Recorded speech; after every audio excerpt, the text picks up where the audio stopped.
Okay guys, isa na muli mapagpalang umaga, tanghali, gabi po sa inyo lahat. Sana po ang lahat ay nasa mabuting kalagayan at ligtas po sa anumang kapahamakan. Saan po kayo dako ng mundo naroon. Ako po muli ang inyong lingkod, Maestro 21 TV. At sa ating video ngayong araw na ito mga kalingap, ay tayo muli po ay magbibigay ng ating panibagong reaksyon tungkol nga po dito sa isang komento po.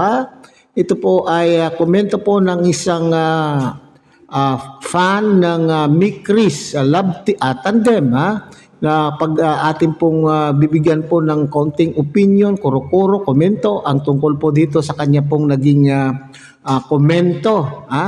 Kung tayo man po ay natutuwa sa kanyang komento or nagagalit sa kanya pong komento. Okay? So so bago po yan mga Kalingap ay tayo muna po ay magbibigay po guys sa ama at founder po ng Kalingap, Kuya Bal Santos Matubang. At tangkilikin po natin Ate Edna Vlog, Kalingap Rab. At kung bagong silip lang po kayo sa ating munting channel, sana po ay inyo rin pong tangkilikin sa pamamagitan po ng pagbibigay niyo po ng like, share, and subscribe.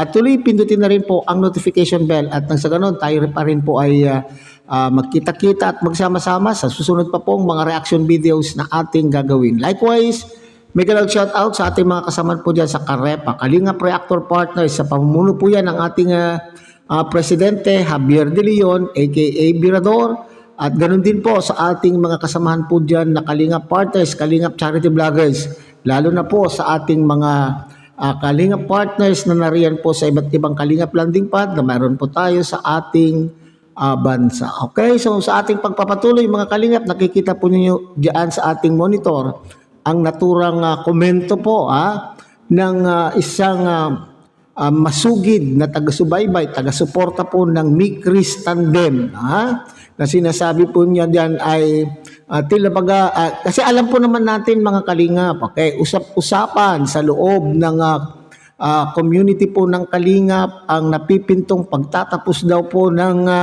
ang isang love team o tandem. So kung iisipin po natin ang mga sinasabi po nila na isang love team daw po ang napipintong magtatapos o tandem, love team nga ba ang Mick Chris?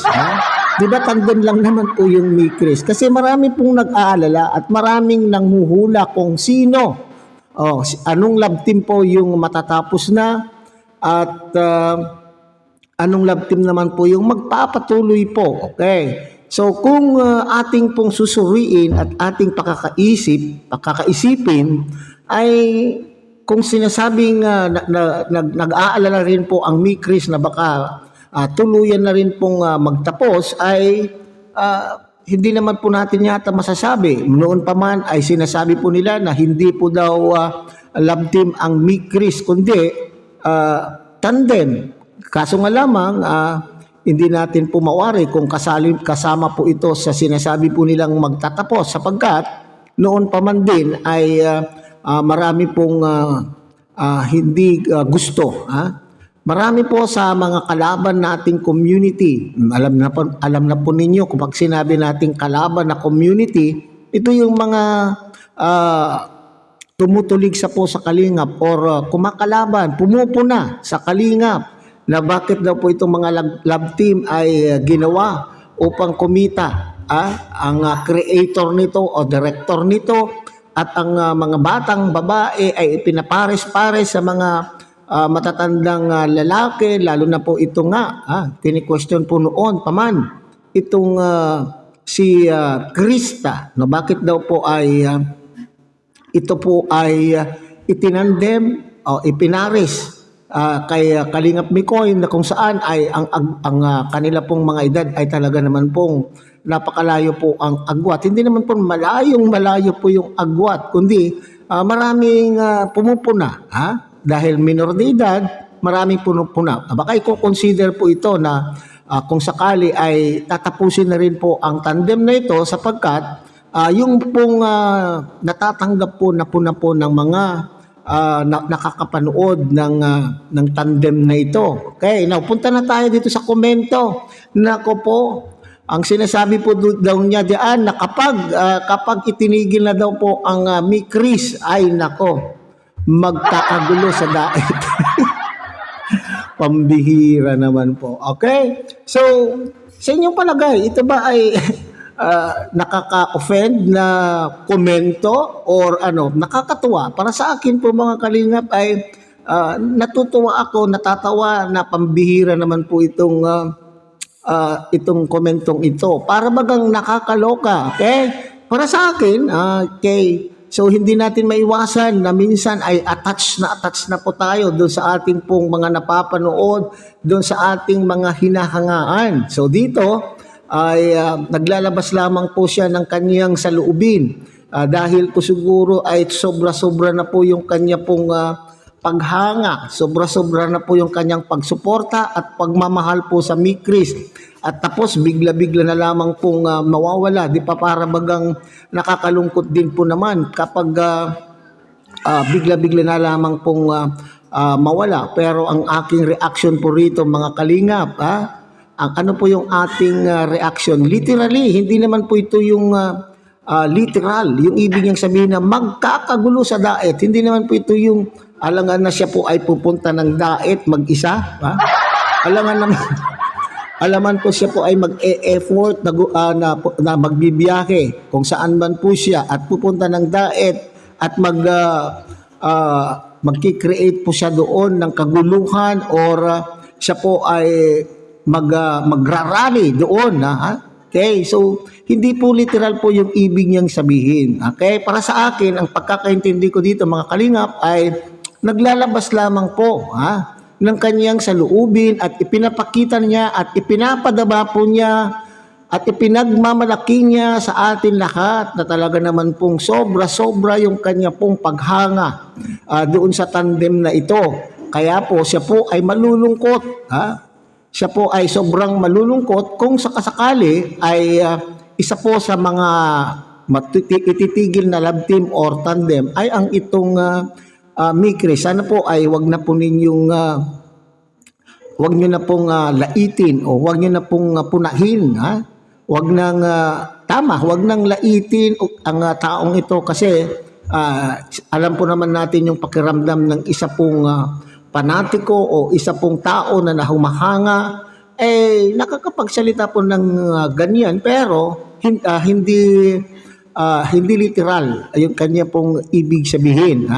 Intindihin po natin na talaga naman pong sobra lamang po yung kanya pong paghanga. Kaya nga lamang ito po ay magsilbing ito po sana ay magsilbing anong tawag dito?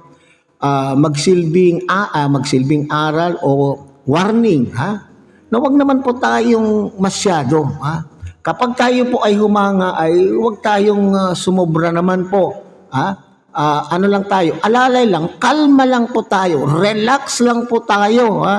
Wag tayong masyadong ano tayo doon sa tao natin hinahangaan na baka mamaya ay makapagbitaw po tayo ng hindi magandang pananalita. Mabuti na lamang po, wala naman po akong nakitang offensive na pananalita doon sa kanya pong inilabas na komento, kundi yung inilabas lang naman niya na sobra-sobra. 'Di ba? Sa isang content ko po noong nababalitaan po natin na may na ang mga love team ay tila baga ay tatapusin na ay nakapag-content din po ako na sinasabi ko po diyan na hindi kaya ang tanong ko doon ay hindi kaya ito ay pagmumulan din ng mas malalang pambabas na muli, mas malalang kaguluhan po sa kalingap dahil marami sa ating mga taga-subaybay, hindi lamang po sa mga Mikris supporters, kundi sa lahat po ng love team na